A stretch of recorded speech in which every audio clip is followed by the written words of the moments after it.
ખેડૂતને તો બે હાલાકી બની છે, પણ પશુધન જે રાખે છે ખેડૂતો, અને એ ખેડૂતો ખાતેદાર નથી,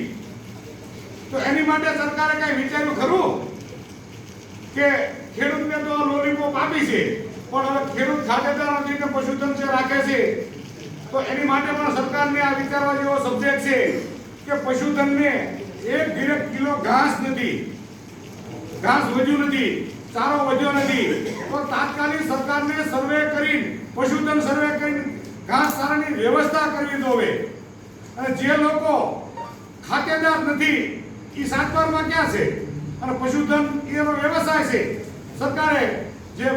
સાતબારમાંથી તો છીનવી લીધા છે, પણ હવે પશુધનમાંથી છીનવી લેવા છે, તો સરકારને નમ્ર વિનંતી છે કે પશુધનને પણ સામેલ કરી પશુધનનો પણ સર્વે કરે અને પશુધનના પશુપાલકોને